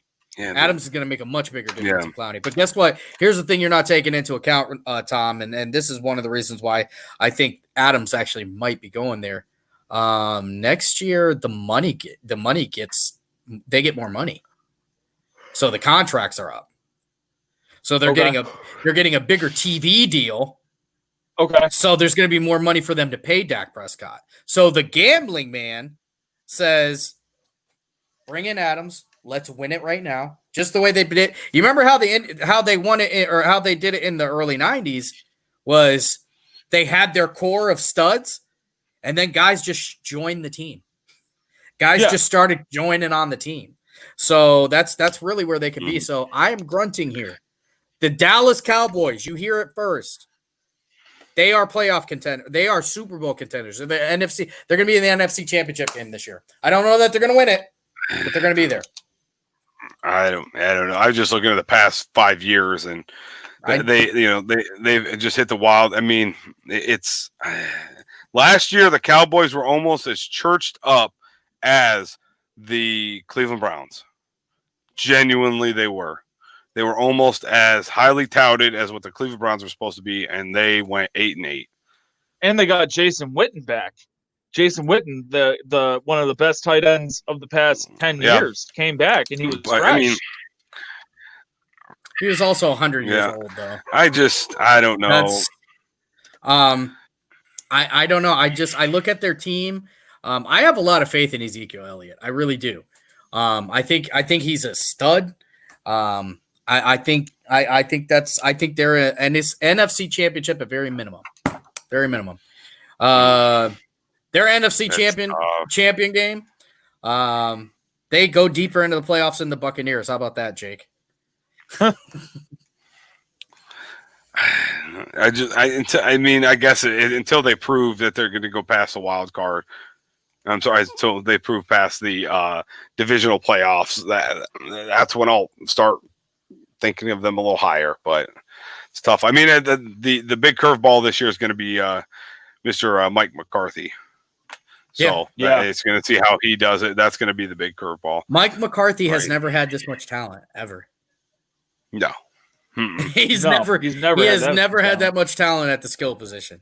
So let's see what he can do with. It's almost the exact opposite of what he had. He had elite quarterback play and then pretty good specialists. He has elite specialists and pretty good quarterback. He had Fatty Lacey. He had still got Lacey wasn't. I mean, yeah, Lacey. Yeah, that was such a disappointment. Lacey was as big as you, me, and Sammy combined. I know. As a rule of thumb, and I understand that Derrick Henry breaks this rule, and that's okay. Alabama running backs suck. Don't take them. They get used up in college. By the time they get to the pros, they ain't worth a shit. Hey, that Josh Jacobs cat ain't too bad. There are exceptions to every rule. The high-fluting ones. And Mark, how long did it take? You're right, Rich. Sorry to interrupt you. That's a good point. He's never had an owner like Jones. The only other owner he's ever known was the community of Green Bay. Yep.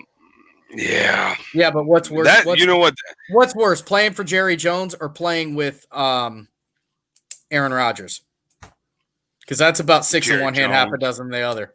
I know, Jerry. I would hate to be part of the Jerry Jones circus down in Texas. I mean, he had his run, but I mean, he's 80 whatever million years old, and he's still GMing the team and making the draft picks and trumping everybody, and it's his team. He signs the check.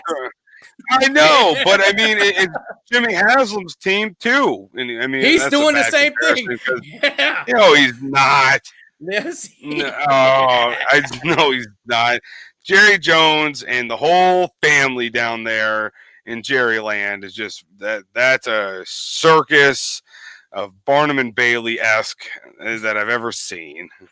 It's don't get me wrong, he makes money. I'm not saying he don't, but I'm just saying you just never know what's going to come out of that dude's mouth. I mean, but you know. Well, listen, it's been a hell of a show. I want to thank everybody for tuning in tonight, sitting here bullshitting with us. Our next show is going to be on Friday. We are in line to have a guest. We are not going to announce it yet because we still have to dot the I's and cross the T's. So as soon as we get that lined up, we'll let you know. If we aren't having a guest, then you get to deal with more hot takes from us. So this is Sam signing off. I want to thank everybody for watching tonight. Thanks, everybody. I'm out, Ryan. See ya. This is Tom. I'm out of here. I got to get another Pierrot. What is this, amateur hour? Sure is. Yeah, we're semi-pro broadcasters. Getting out of here. Later, guys. Later, everyone. Rebound taken by Iguodala. Iguodala to Curry. Back to Iguodala. Up for the layup. Oh, blocked by James. LeBron James with the rejection. Cleveland! This is for you! Come here to cleanse your soul. Yeah, 4-4 and go. That other getting old. We got Sam right in time. This is a sports octagon. Sports for forever and beyond. Spend it with Sam right in time. From the puck to the glove to the pigskins high. Share all your thoughts, just let it ride. Down the baseline in the bleachers, or you wanna get denied. Yeah, share all of your thoughts, just let it ride. 4-4 and go. Come here to cleanse your soul. Yeah, it's 4-4 and go. Come here to cleanse your soul. The Browns Super Bowl contenders. Hey, listen, when we start talking about what wins Super Bowl, we talk about talent. The Browns, they have the talent. They have it.